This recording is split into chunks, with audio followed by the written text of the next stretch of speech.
Guru SD Negeri 1 Jatirejo.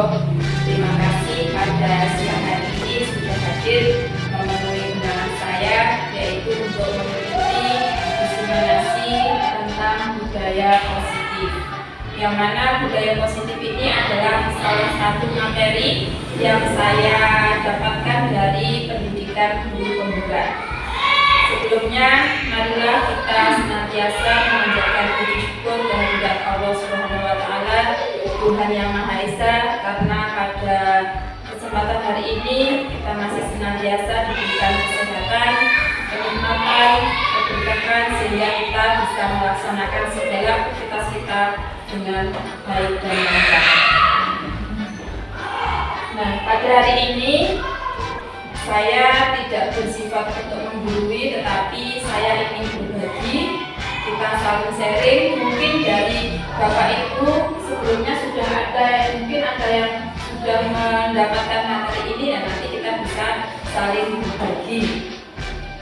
Mari kita bersama berkolaborasi, saling mendukung untuk mewujudkan adanya disiplin positif di sekolah kita ini.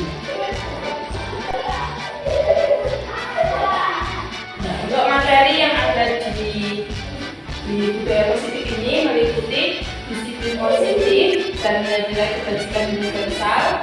Kemudian yang kedua adalah kebutuhan dasar manusia. Yang ketiga adalah teori motivasi, hukuman dan penghargaan serta restitusi. Yang keempat adalah keyakinan kelas. Kemudian yang kelima tentang korupsi kontrol. Kemudian yang keenam adalah ketiga restitusi. Nah, nanti kita akan ulas satu persatu. Nah, sebelum ke materi, sekarang kita perhatikan ada perubahan paradigma. Nah, ini ada A dan B. Misalkan panjenengan itu adalah A, kemudian teman jenengan itu adalah B. Nah, jenengan mempunyai benda yang sangat berharga. Kita bayangkan kita punya benda yang sangat berharga, kemudian letakkan di salah satu tangan Anda dan genggam benda tersebut dengan segala daya upaya. Jadi kita menggenggam benda yang sangat berharga tersebut. Kemudian teman Anda akan mencoba dengan sekuat tenaga, dengan berbagai cara untuk meminta benda tersebut. Mungkin yang dilakukan dengan membujuk, mengancam, mungkin juga menghadik, merayu, menyuap, atau apalagi yang bisa untuk meminta benda ini. Nah, kira-kira apa yang akan terjadi? Dan terjadi tangan akan terbuka jika yang mempengaruhi itu terlalu kuat. Oke. Namun yang kita lakukan karena itu berharga, ya tetap mempertahankan karena itu adalah sangat berharga bagi kita. Jadi kita pun juga sekuat tenaga bagaimana untuk mempertahankan benda tersebut. Nah, dari sini kita tahu bahwa kontrol kita untuk membuka tangan atau tidak itu adalah ada pada diri sendiri. Jadi kontrol untuk membuka tangan atau menutup tangan tetap menggenggam erat ini adalah ada pada diri kita sendiri. Nah, ini nanti diharapkan untuk disiplin positif itu juga berasal dari diri sendiri. Bukan karena pengaruh atau mungkin rayuan atau juga suapan dari orang lain. Nah, kemudian ini makna disiplin. Sudah sering kita dengar sehari-hari disiplin, oke? Nah, dari bahasa Latin itu artinya adalah belajar.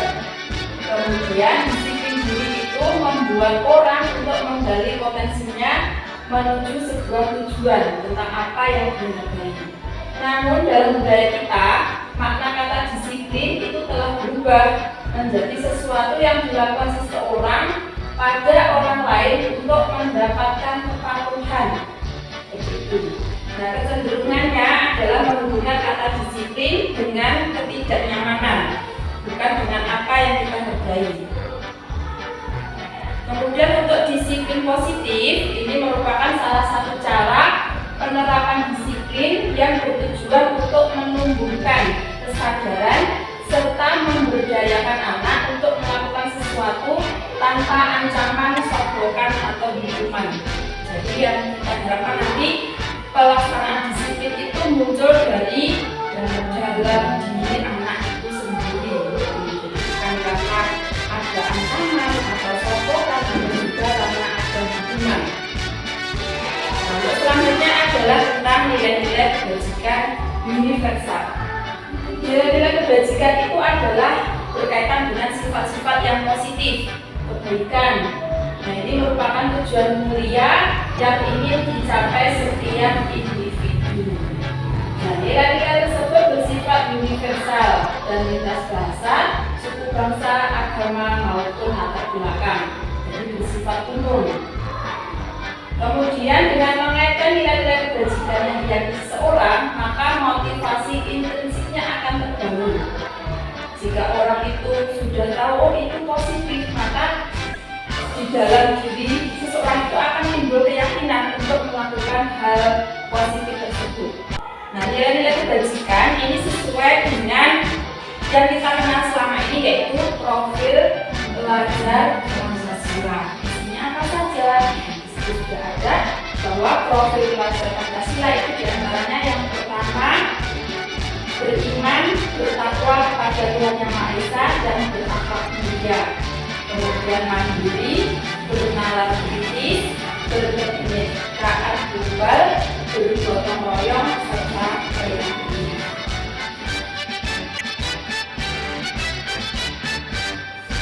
Untuk materi selanjutnya yaitu tentang kebutuhan dasar manusia. Nah, ini berlaku untuk semua saja, baik itu anak-anak maupun dewasa, bahwa setiap manusia itu mempunyai kebutuhan dasar. Di antaranya ada 5: survival, belonging, power, freedom, kemudian fun. Ada 5 itu. Nah, nanti kita bahas satu persatu. Yang pertama adalah survival. Ada yang sudah pernah mendengar survival? Mempertahankan diri, ya betul. Jadi survival itu adalah bertahan hidup. Jadi ini merupakan kebutuhan yang bersifat fisiologis. Fisiologis itu ya mesti bisa berhubungan dengan kesehatan, mungkin dengan makanan, atau mungkin juga dengan rumah. Nah, itu termasuk untuk bertahan hidup. Nah, selain itu bisa juga dari sisi psikologis. Misalnya adalah ini, ingin tetap nyaman, ingin tetap bertahan. Nah, anak yang mempunyai kebutuhan dasar ini survival itu dia ingin merasa aman, ingin nyaman di lingkungannya. Kemudian yang kedua adalah belonging, yang ada tanda cintanya, ya tanda cinta. Nah, itu berarti kebutuhan untuk kasih sayang. Kebutuhan untuk kasih sayang, hubungannya dengan kasih sayang, rasa ingin diterima oleh lingkungannya. Nah, ini berhubungan dengan meliputi kebutuhan untuk berhubungan dengan orang lain, bisa memberikan kasih sayang dan juga bisa menerima kasih sayang. Jadi bisa memberi dan menerima. Nah, anak-anak yang mempunyai kebutuhan dasar belonging itu cenderung ingin disayang oleh dirinya, ingin disayang oleh teman-teman sekitarnya, seperti itu. Jadi dengan pujian-pujian, oh kamu itu anak yang baik, kamu senang, seperti itu, anak sudah timbul apa ya, timbul kenyamanannya karena kita memberikan pas dengan kebutuhannya. Jadi setiap anak itu berbeda-beda, mungkin yang diberi apa ya, berupa fisik dia senang, mungkin juga hanya diberi kata-kata pujian dia sudah senang. Mungkin ada lagi yang senangnya itu ketika diberi barang seperti itu. Jadi setiap anak itu kebutuhan kebutuhan dasarnya berbeda-beda. Kemudian yang ketiga adalah power, yang gambarnya bintang. Power itu hubungannya adalah dengan kekuatan. Betul. Power itu adalah kekuatan. Nah, di sini bisa diartikan sebagai kekuasaan. Jadi, manusia yang mempunyai kebutuhan dasar power itu cenderung untuk ingin tampil. Ini loh saya itu bisa seperti ini loh. Jadi ingin menampilkan kompetensinya, ingin menampilkan keterampilannya seperti itu. Nah, untuk anak-anak yang mempunyai kebutuhan dasar power itu cenderung ingin menjadi pemimpin. Dia sangat senang ketika ditunjuk, kamu sebagai ketua kelompok, kamu sebagai ketua kelas. Nah, itu malah dia senang karena dia kebutuhan dasarnya adalah kebutuhan yang power. Namun sisi negatifnya, yang punya kebutuhan dasar power itu dia ingin menang sendiri, tidak mau diatur oleh teman. Saya ini yang jadi pemimpin, kok saya diatur oleh teman-teman, seperti itu. Dia ingin menang sendiri. Kemudian yang keempat adalah freedom yang gambar kupu-kupu. Freedom itu kebebasan. Jadi dia ingin terbang seperti kupu-kupu, di lambang kupu-kupu ya. Jadi untuk orang yang mempunyai kebutuhan dasar freedom itu dia mempunyai sifat kemandirian, mandiri, bebas, betul. Kemudian juga otonomi itu dia selain bebas merdeka, dia itu juga mampu mengendalikan orang lain di sekitarnya, seperti itu. Nah, anak-anak yang mempunyai kebutuhan dasar freedom itu ya ingin bebas, terus dia itu inginnya ada banyak pilihan sehingga bisa bebas memilih, itu banyak bergerak. Terus juga dia tidak ingin terpengaruh orang lain. Jadi misalnya orang lain memberi pengaruh apa, dia itu tidak mau. Dia itu ingin bebas memilih pilihannya sendiri. Tidak ingin tertekan. Kemudian yang terakhir adalah fun itu berarti happy, senang. Jadi orang atau manusia yang mempunyai kebutuhan dasar fun itu dia ingin mencari kesenangan, ingin bermain-main saja dan juga ingin tertawa. Yang penting melakukan sesuatu yang membuat dia senang. Nah, anak yang mempunyai kebutuhan dasar fun itu cenderung misalnya mengikuti pelajaran ya yang dia senangi. Ketika dia tidak senang dengan pelajaran A misalnya, meskipun gurunya itu menyajikan pembelajaran yang sangat menarik, dia ya tidak tertarik. Itu yang punya sifat dasar fun. Tapi setiap anak itu mempunyai sifat dasar yang berbeda-beda. Setiap anak mempunyai kebutuhan yang berbeda-beda. Mungkin dia itu survival, mungkin dia belonging, yang power, yang freedom atau praktik. Kita itu sebagai guru ya tidaknya bisa memahami anak itu sukanya fun. Kita berusaha bagaimana supaya pembelajaran itu bisa menarik bagi anak tersebut.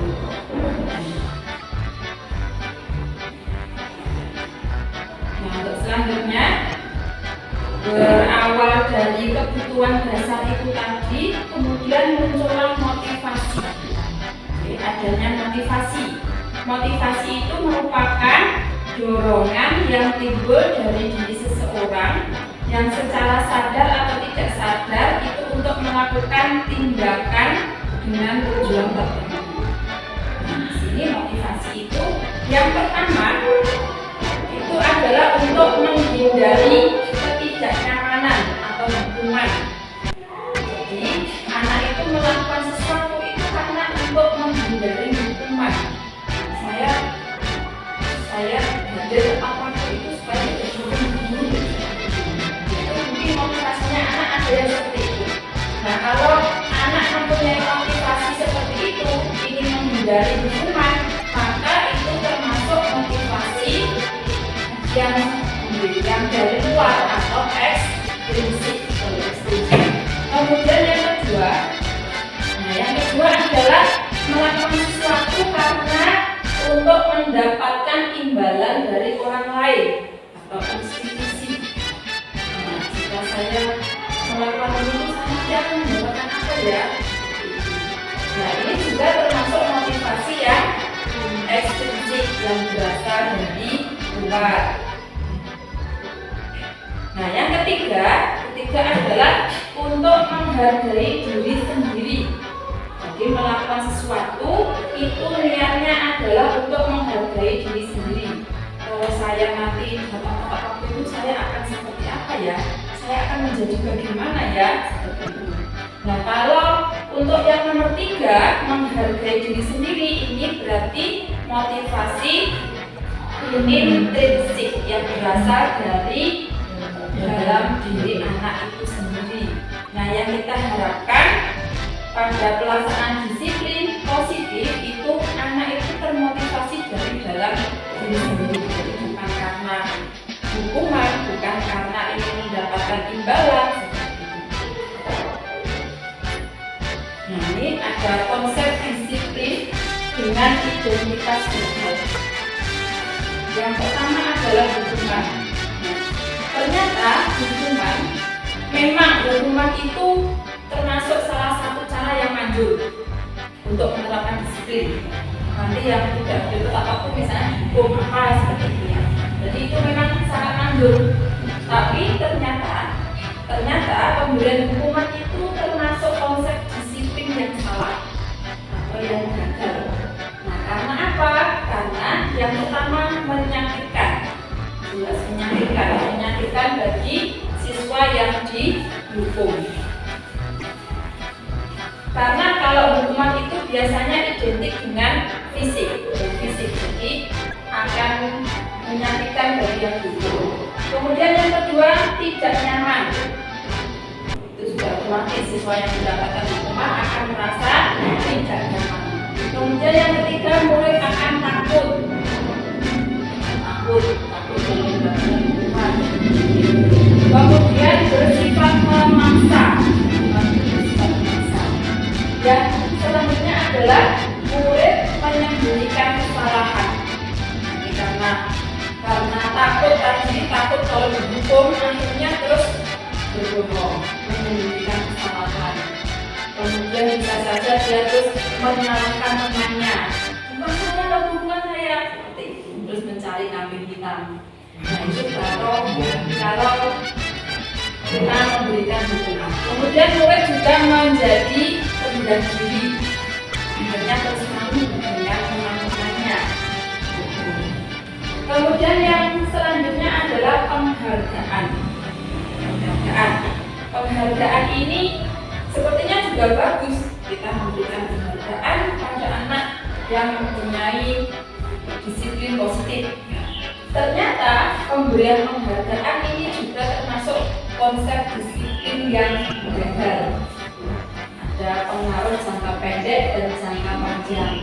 Mungkin kalau jangka pendek ya pemberian penghargaan masih bisa diterima, efektif untuk menumbuhkan sifat disiplin. Tetapi untuk jangka panjang ini ternyata tidak bagus.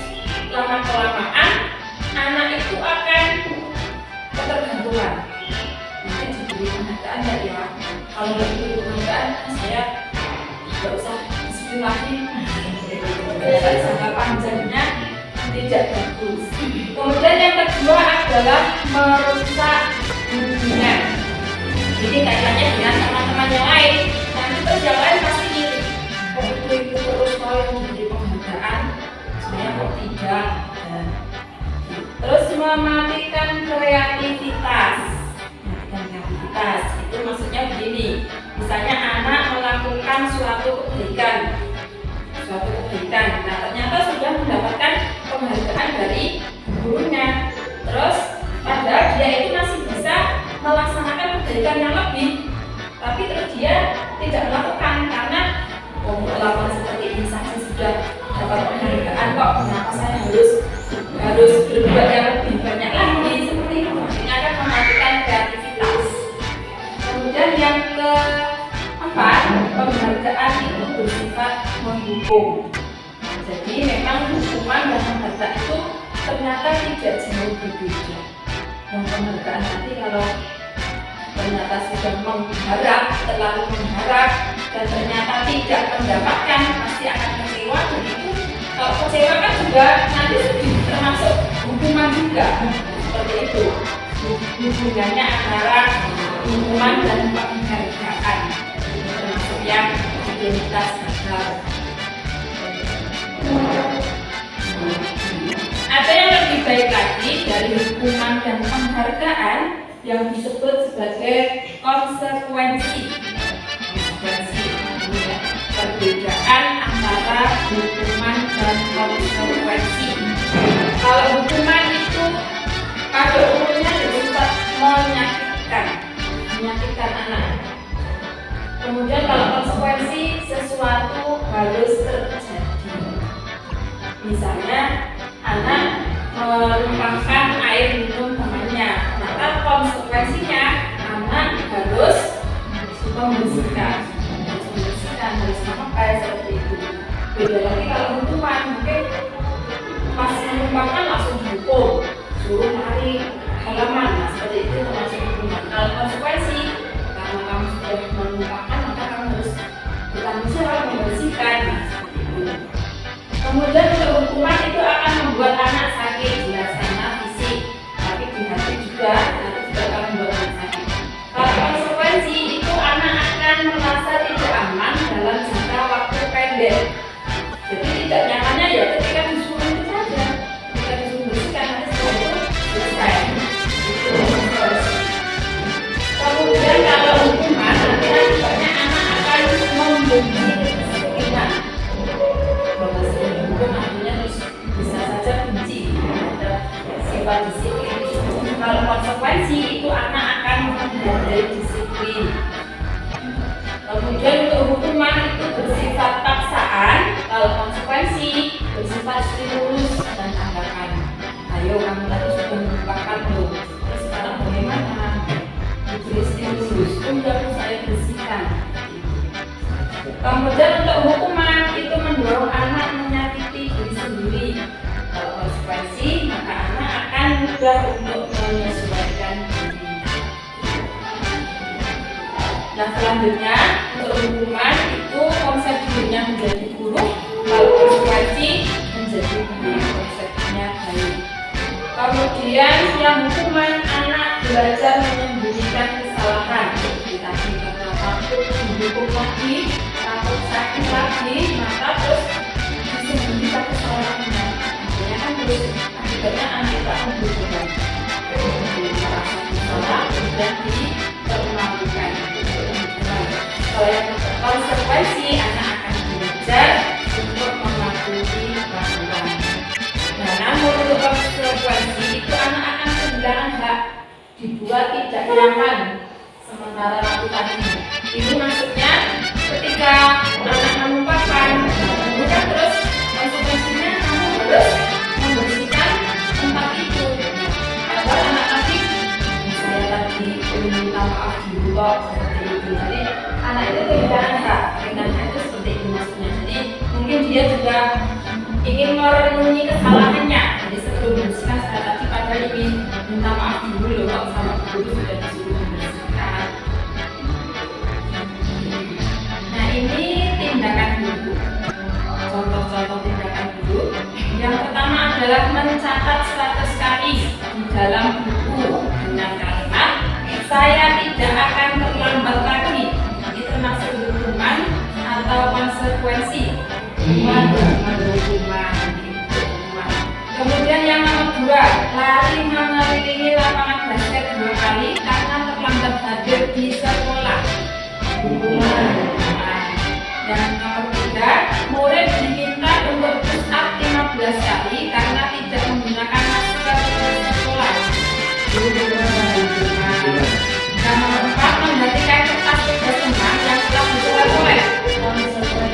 konsekuensi. Membersihkan tumpahan air di meja tulis karena tersenggol pada saat belajar. Konsekuensi. Kemudian lari mengelilingi lapangan basket 2 kali karena terlambat 10 menit untuk pelajaran PJOK. Konsekuensi. Nah, jadi mengapa yang lari lapangan basket ini juga termasuk konsekuensi? Karena itu biasanya di kayak sebuah konsekuensi bersama, kesepakatan bersama. Karena ini juga berkaitan karena pelajarannya adalah PJOK. Namun akan beda lagi jika seperti yang nomor 2 terlambat hadir di sekolah tapi kok disuruh mengelilingi lapangan basket, nah itu termasuk hukuman. Tetapi kalau terlambatnya itu karena pelajaran PJOK dan masih hukuman, ini adalah konsekuensi. Nah, yang selanjutnya adalah restitusi. Restitusi ini juga masih berkaitan dengan hukuman. Konsekuensi restitusi ini termasuk cara yang lebih baik lagi. Termasuk menurut saya ini materi dulu yang saya peroleh di sini, sebelumnya juga belum pernah mendapatkan. Jadi restitusi itu adalah proses menciptakan kondisi bagi murid untuk memperbaiki kesalahan mereka sehingga mereka bisa kembali pada kelompok mereka dengan karakter yang lebih kuat. Nah, proses restitusi ini merupakan proses kolaboratif yang mengajarkan murid untuk mencari solusi atas masalah mereka. Jadi murid itu diberi pilihan untuk menyelesaikan masalah. Ini ciri-cirinya. Jadi restitusi itu bukan untuk menebus kesalahan seperti hukuman tadi, namun untuk belajar dari kesalahan. Yang kedua, untuk memperbaiki hubungan. Kemudian yang ketiga, berupa tawaran. Jadi ada pilihan-pilihan, bukan paksaan. Kemudian restitusi itu menuntut untuk melihat kebaikan diri itu sendiri. Nah, restitusi itu mencari kebutuhan dasar yang mendasari tindakan.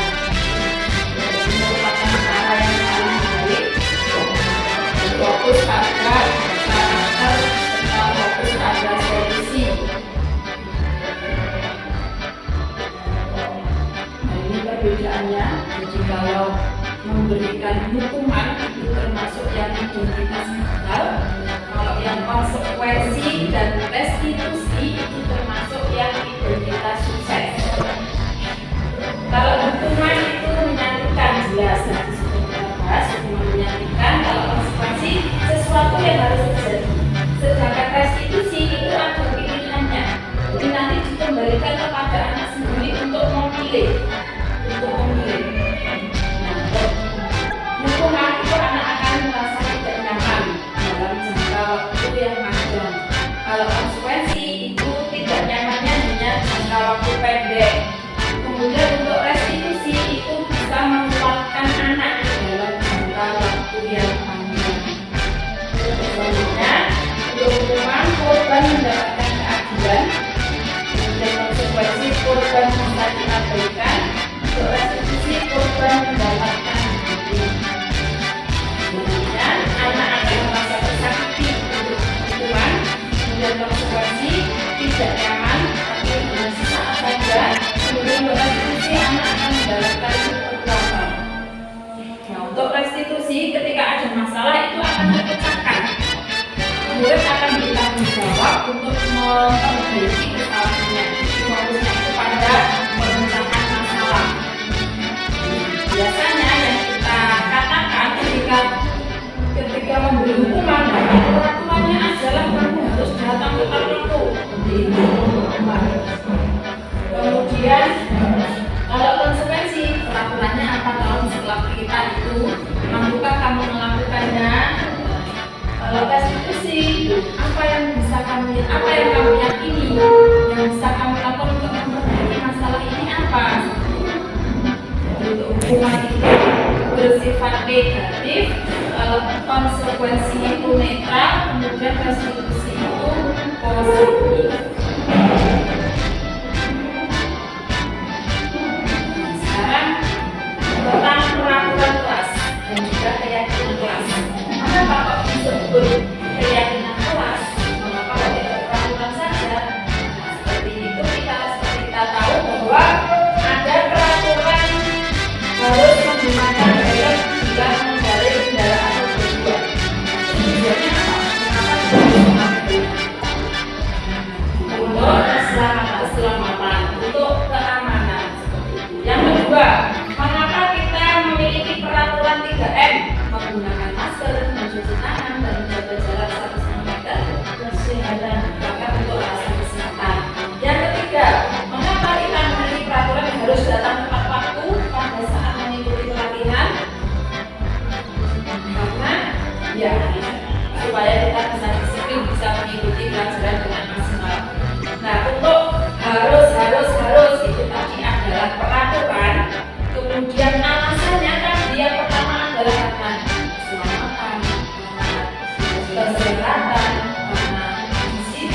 berasal dari peraturan kelas, kemudian kita ubah menjadi keyakinan kelas. Jika sudah terbentuk keyakinan kelas, maka lingkungannya akan menjadi lingkungan yang positif. Kalau sudah terbentuk lingkungan yang positif, maka akan menjadi sebuah kebiasaan sehingga menjadi budaya positif. Ini perbedaannya peraturan dan keyakinan kelas. Ini contohnya, kalau peraturan selalu kembalikan buku ke tempatnya, di keyakinan kelasnya adalah tanggung jawab. Saya itu harus bertanggung jawab. Maka ketika saya mengambil buku, saya meminjam buku, maka saya kembalikan pada tempatnya. Kemudian dilarang membantu orang lain, itu kalau peraturan. Kalau keyakinan, menghormati orang lain. Saya harus menghargai, maka saya tidak boleh membantu. Kemudian yang selanjutnya, contoh lagi, hadir di sekolah 15 menit sebelum pembelajaran dimulai. Ini keyakinannya adalah komitmen. Hadir sebelum pembelajaran dimulai. Yang selanjutnya adalah dilarang melakukan kekerasan. Ini keyakinannya adalah tentang keselamatan dan juga menghormati orang lain. Dilarang menggunakan narkoba. Keyakinannya adalah berasal dari kesehatan. Kemudian bergantian atau menunggu giliran. Ini menghormati orang lain dan juga bersabar. Ada peraturan menggunakan masker, maka keyakinannya adalah tentang kesehatan atau keselamatan. Kemudian jangan berlari di kelas, kesehatan, keselamatan dan juga keamanan. Yang selanjutnya adalah tentang posisi kontrol. Ada 5 posisi kontrol. Ini untuk kita ya, untuk kita sebagai guru itu ada 5 posisi kontrol. Sebagai pembuka, sebagai teman, atau juga pembuat orang merasa bersalah, atau pemantau, atau sebagainya. Sebelum kita bahas satu persatu, yang sering kita lakukan sehari-hari, ini sebagai apa?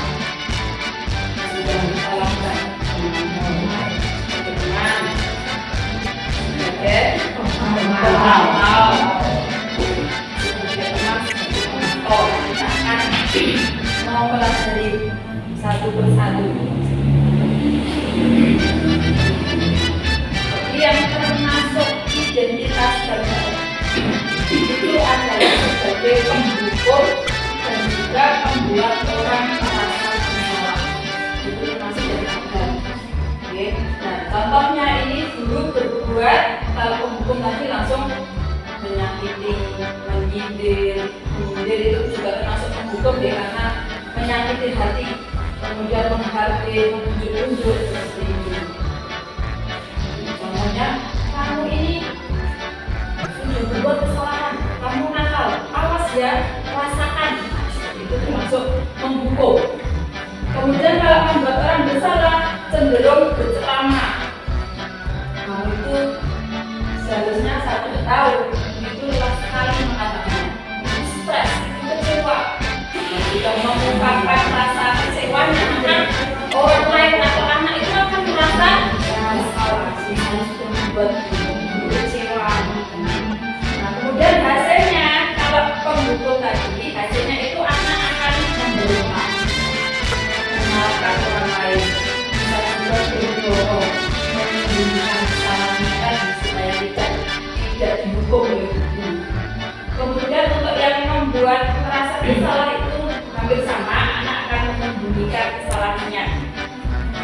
Kemudian untuk penghukum itu anak akan berkata, biarkan saja, aku juga lagi.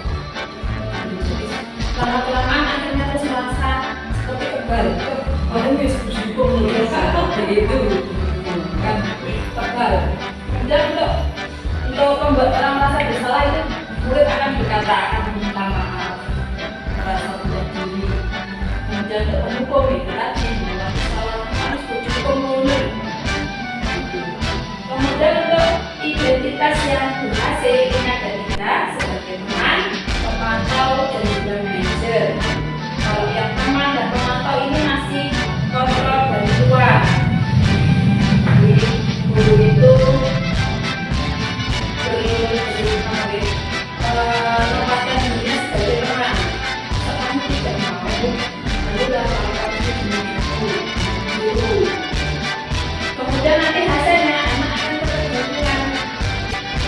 itu dengan saya.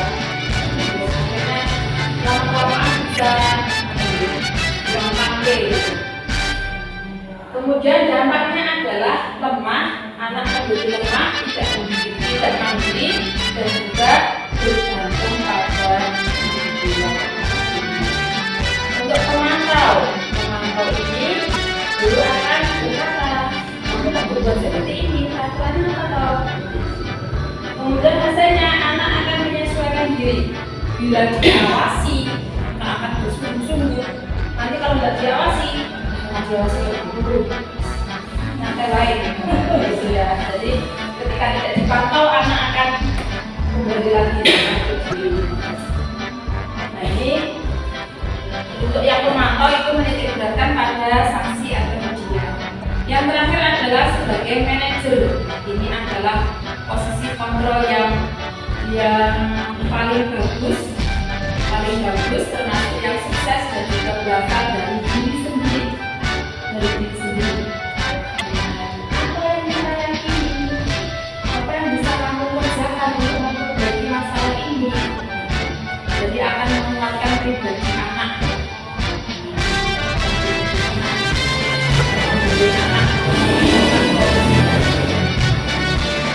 Ini adalah institusi.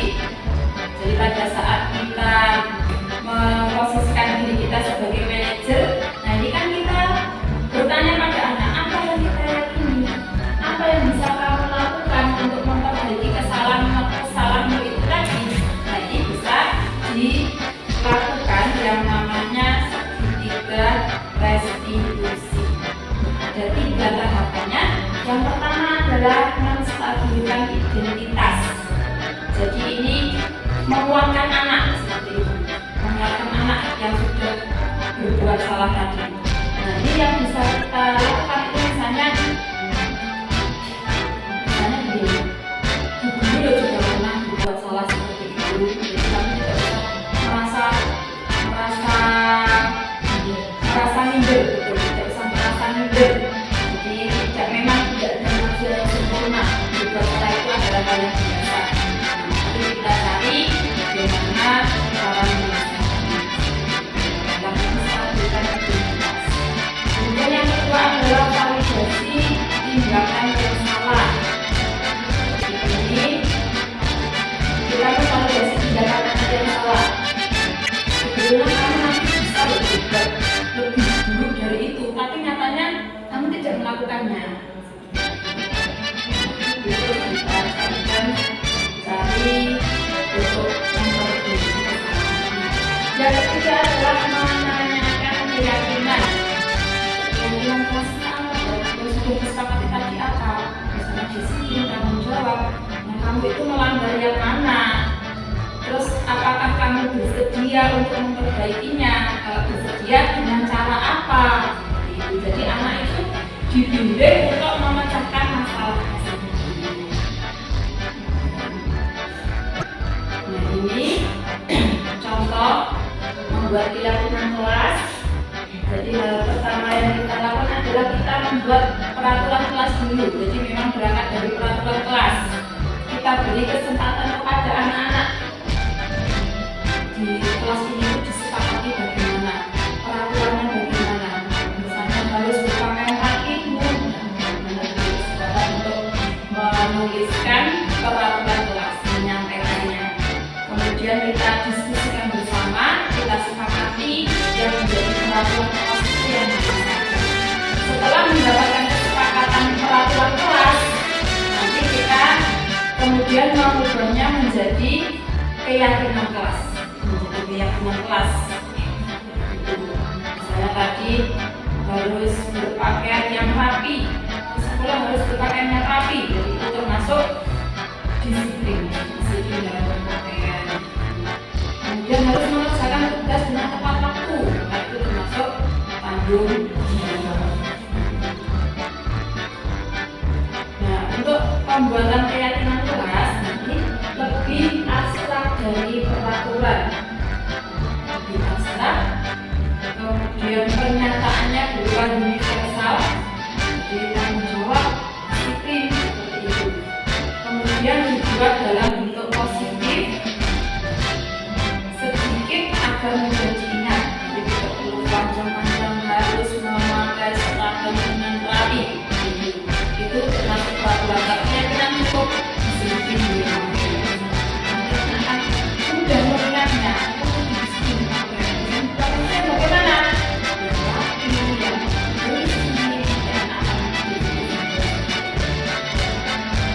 Kemudian sesuai dengan kondisi kelas, masing-masing. Bisa saja keyakinan kelas 1 dengan kelas 5 juga berbeda karena memang karakteristiknya juga berbeda. Ini sesuai dengan kondisi kelas masing-masing. Yang terakhir adalah melibatkan semua warga kelas. Pada saat membuat keyakinan kelas ini harus melibatkan semua warga kelas.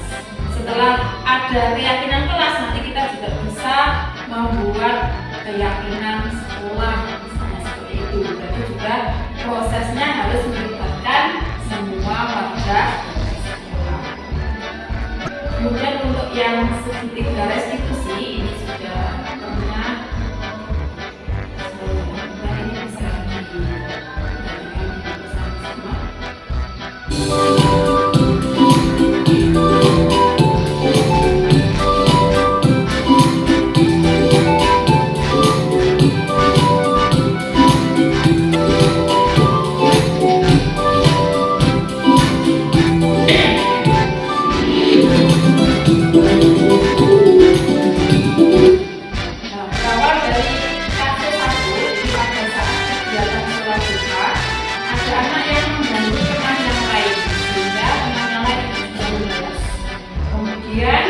Membuat suasana sholat menjadi tidak kondusif. Kedua anak itu asik dengan kegiatannya dan tidak mengikuti sholat dengan khusyuk.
Assalamualaikum warahmatullahi wabarakatuh.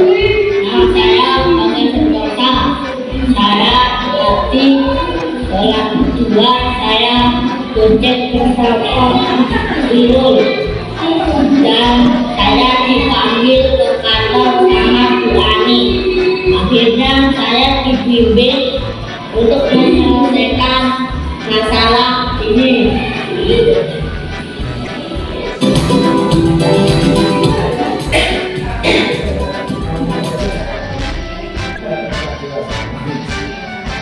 Kemudian satu lagi kasus 2, ini salah satu siswa kelas 6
Beberapa menit masuk, kemudian tidak bisa mengikuti mereka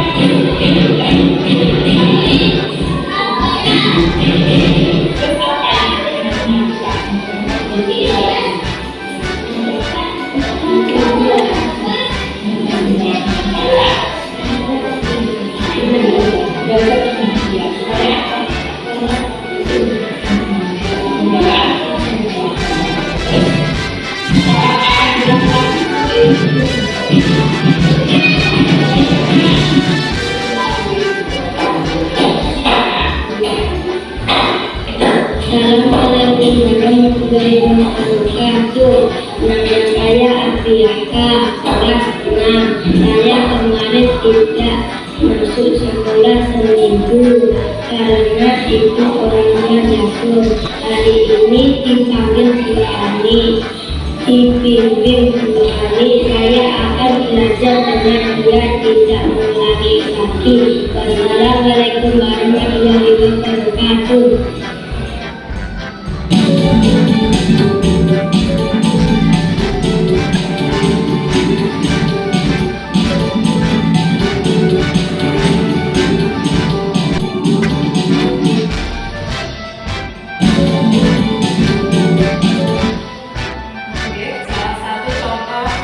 Dua contoh menerapkan segitiga definisi.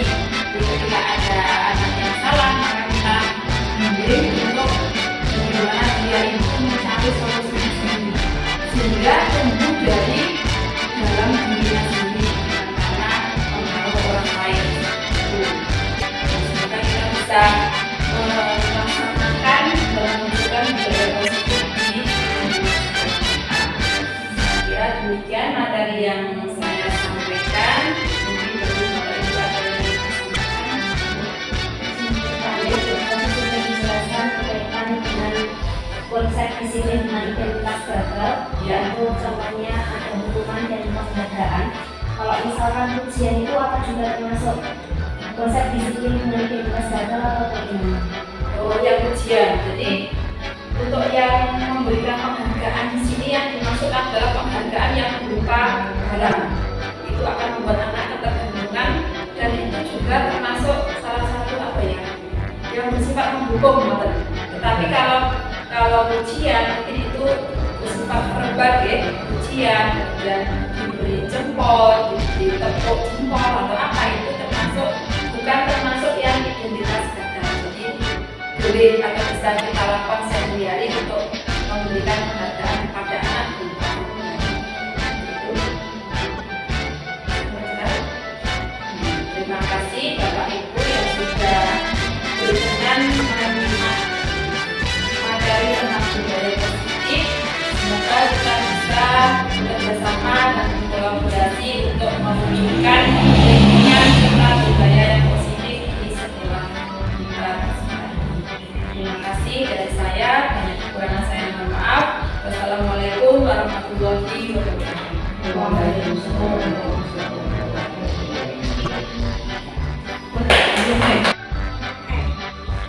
Assalamualaikum warahmatullahi wabarakatuh. Nama saya Berkah Handayani, guru kelas 5 SD Negeri 1 Jatirejo.